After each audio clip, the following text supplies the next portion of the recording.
There are men in Japan who dedicate their entire lives to a single movement. Not to a profession, to a movement. The same hammer strike, the same cut, the same gesture repeated 10,000 times until the body stops thinking and the hand simply knows. This isn't poetic exaggeration. This is the foundation of 5 ancient trades that have survived in Japan and that, anywhere else in the world, would have already disappeared. Because they're too hard, too painful. They demand too much time in an era that has no patience for anything. And that's exactly why they matter. Because hidden inside each of these trades is a lesson about discipline, about masculinity, about what it means to build something that outlasts you.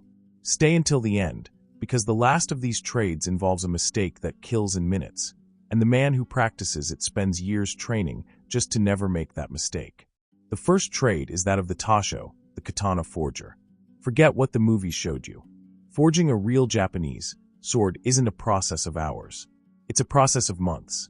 The blacksmith works with a type of steel called tamahagane, produced from iron sand melted in a traditional furnace for 3 days and 3 nights straight, without stopping, rotating shifts, watching the fire like someone guarding something alive.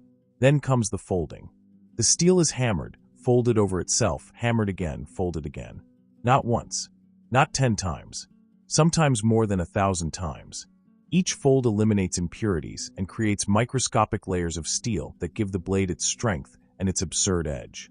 The sound of the hammer against hot metal becomes a daily routine that lasts for years before the apprentice is even allowed to touch a blade that will be sold. And here's the detail nobody tells you. The master blacksmith knows, before finishing, that the sword can crack during the final cooling process, the most tense moment of the entire work, when the glowing blade is plunged into cold water and can shatter in seconds, destroying months of work in a fraction of a second. He does all this knowing he can lose everything in the last step. And still he continues. This is the first hidden lesson in this trade. There's a kind of courage that isn't about not being afraid.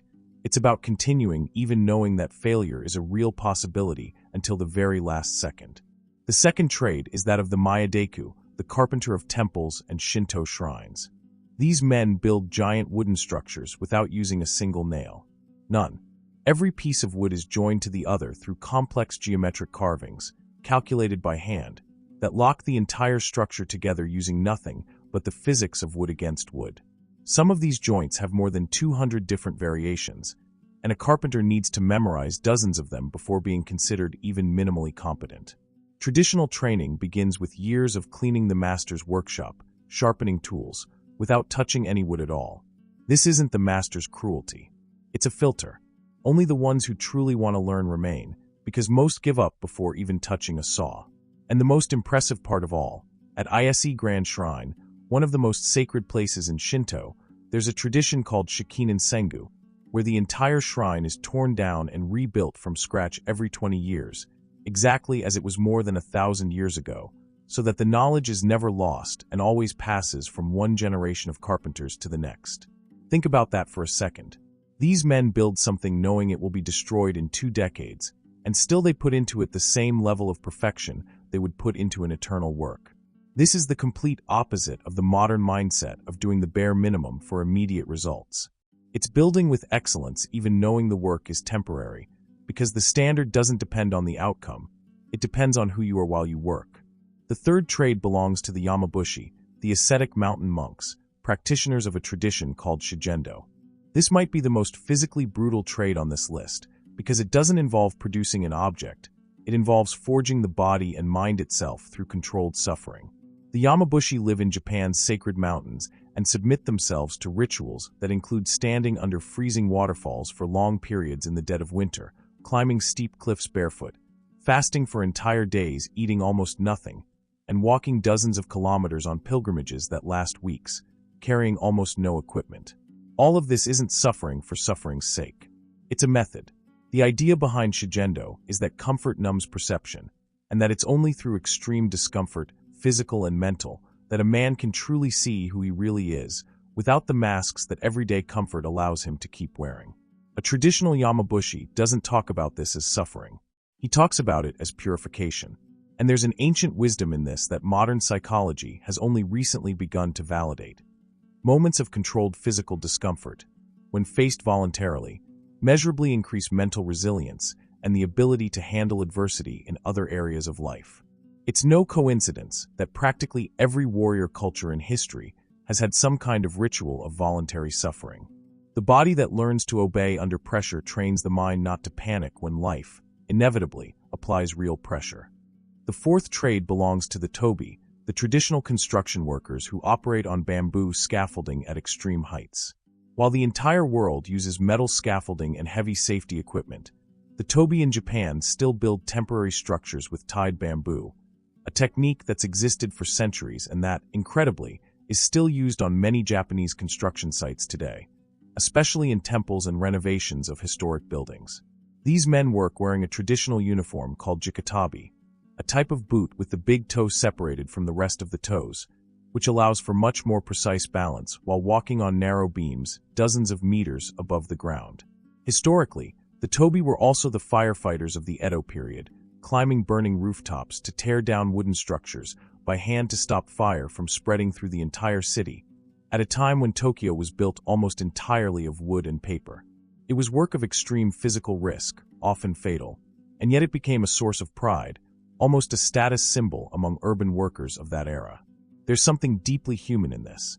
In nearly every culture, work that demands extreme physical courage ends up being, at the same time, the most respected work and the most invisible work.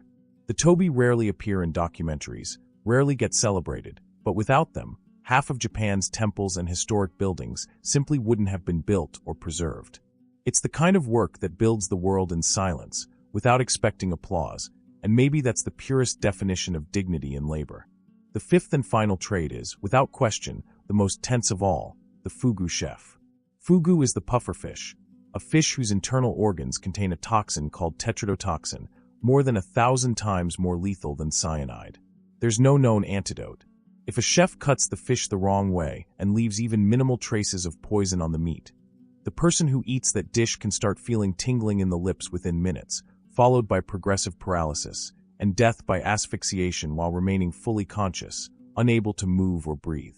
In Japan, to become a licensed chef qualified to prepare fugu, a man must go through years of supervised training, followed by an extremely rigorous theoretical and practical exam, where he must identify, cut, and prepare the fish under observation, knowing that any mistake fails him immediately.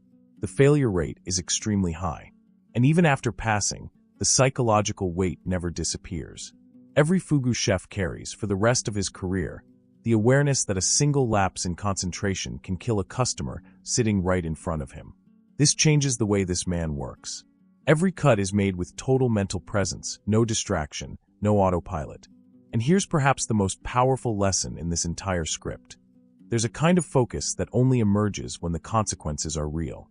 Most of us spend our lives doing tasks where a mistake costs almost nothing, and because of that, our minds never need to be fully present. The fugu chef doesn't have that luxury. And maybe it's exactly that absence of margin for error that transforms an ordinary job into a form of absolute mastery. If you stop to notice, these 5 trades share something that goes far beyond Japan. None of them can be rushed.